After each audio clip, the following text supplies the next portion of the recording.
So you talked about earlier, you were talking about the missed pickups with, with the ice storm, but in events, not special events like weather, how often do you get reports of missed pickups? And then going off of that, and I know that there's a way that y'all have of knowing which homes were or were not serviced, and I want you to talk about that software y'all have. Sure. So missed pickups they're things that are just going to happen, right? Now, I will say that we look at each missed pickup every day, and they have to be vetted because we have to make sure, and again, we're held to a standard, right? Not only by the city of San Angelo, which we work for, but we're held to a standard by our own company, right? We are in the garbage and recycling business. So it is very important that we're picking it up. And our company holds we're BUs. It's called a business unit. So our company holds each of the BUs to an extremely high standard on what we call MPUs, missed pickups. So they're all carefully vetted from almost the second we get the call, because that's how important they are. And it takes a lot of time, right? You have to ensure, first of all, that the customer is getting taken care of. Number one, no matter whose fault it is, we have to make sure the customer is getting taken care of. Number two, we want to find out, okay, is it a true miss? Did we actually miss that garbage, and why? Did the driver just drive by it? Was there a truck there?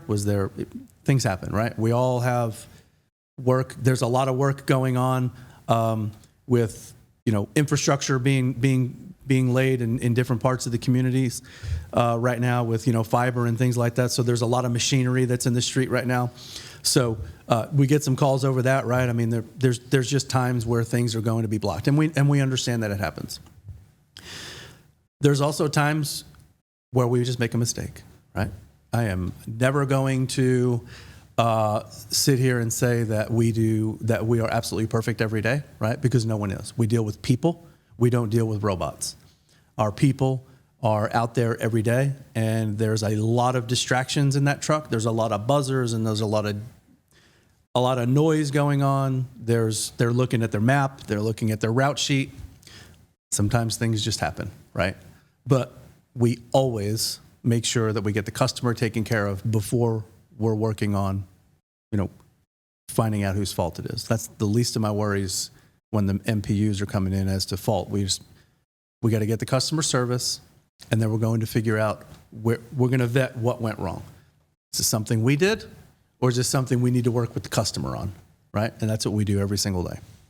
So if someone has a missed pickup, sure, what's the best way to get in touch with you guys to let y'all know, hey, my trash didn't get picked up for whatever reason. What's next? What is that process? So you have two ways, right? You can for sure call Republic, right? You call, I think it's 325-481-7700.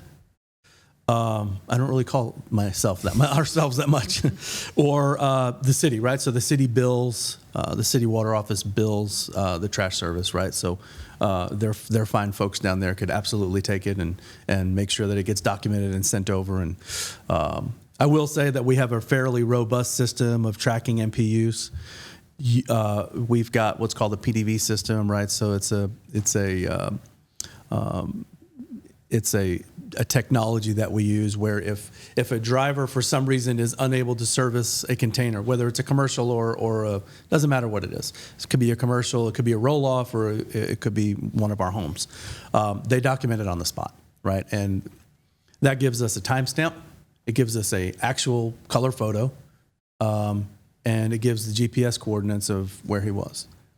And if I can back up for just a second, the GPS thing is very important. Sometimes we'll get calls saying, your driver just never came by. We hadn't seen him. My garbage was missed. He just never came by. Well, the beauty of that GPS is that any given time, that driver's supervisor is able to pull it up. And it has clear lines, green lines, showing everywhere that he went. And so it's easy to take a screenshot if the customer wants. It's easy to take that screenshot and say, hey, ma'am, He was at your house at 11:18. You know, it's that precise. And then they can say, well, maybe my son didn't get it out on time. You know, so it works both ways, right? We have ways where we can figure out, okay, did we miss it and did we not? And was that guy down the street? Well, yeah, he was.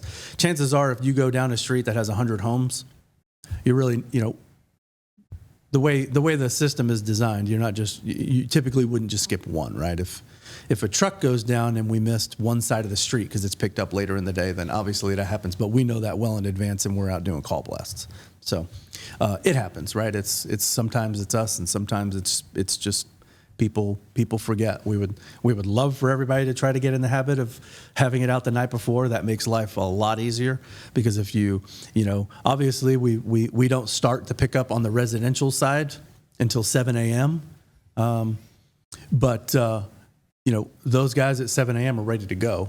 And so if you're the first street, if you're his first street on his route at 7 a.m. and you're out there at 7:12, you know, you could have missed him, because those guys they're ready and they're moving. And sometimes they're parked in a parking lot, you know, waiting for that 7 o'clock so they can start their work and be within the confines of the ordinance. So if you're out there at 7:10, he might have been there at 7:01. You know, it happens. I've done it. Trust me. It's easy to forget sometimes. So we really like people to do it the night before. This way it's done. Mm-hmm. Well, you segue perfectly into our next question. What can citizens do to make trash pickup go smoother? And you mentioned the night before. Explain that, why that's important, and other things they can do to help. Yeah, we like the night before because it creates a habit, right? So I'll only speak for me, right? I always do it. I do it the night before. It's part of our routine. You know, my wife gathers what she needs to gather on Wednesday night, and she says, "All right, it's ready for you." You know, and that's our that's our Wednesday night, and I wheel it down to the curb, and it's a habit, and that's why I don't forget. I see folks when I leave for work sometimes at 7:45 in the morning or 7:30 in the morning or whatever I'm leaving. You know, I do see some folks scramble into the curb because they hear the brakes, right? You can hear the squeal. You know, when it's like the ice cream man. I can hear our brakes a couple of blocks over, and sometimes I'm like, oh man, did I forget? You know, there's a little reminder when you hear that when you hear those brakes squeal, and sometimes panic sets in. I've had that moment several times. You have the moment because panic sets in. It's like, did I hear those brakes because he's already gone by, or is he just one block over? I better get out there, you know. And there you are in your robe and your house shoes, and you're going down the driveway. But it happens. So we like for people to try to get in the habit of doing it the night before, and then of course bringing it up when you get home the next day. I put a reminder in my phone, a weekly one. Yeah, beautiful thing, right? The night before. Everyone has a smartphone. That is a great thing to do. Everyone seems like has a smartphone. Put a reminder. You know, these days, it's interesting. Other than me, these days everyone's looking at their watches and talking to their watches, and you know, we have so many ways to remind ourselves of doing things. That we should be able to get out there by 7 a.m., right? Take advantage of it. Well, let me see if I can, if I have all this right, if I'm doing my trash pickup right. So wheels against the curb on the bins. That's right.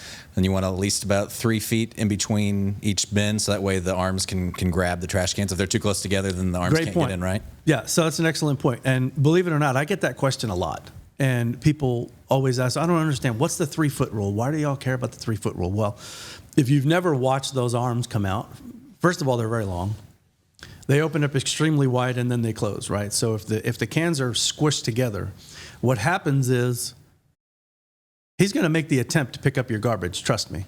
But what happens is that arm hits the other can that's next to it, and then we have spillage, right? Which is a no-no, because then it's going to take some time to, it's all about time, right? We're in the transportation business, right? But we're just transporting garbage and recyclables.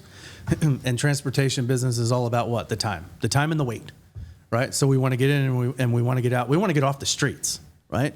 We're very large vehicles, and we want to be out of your neighborhood as quick as possible, right? For the most part.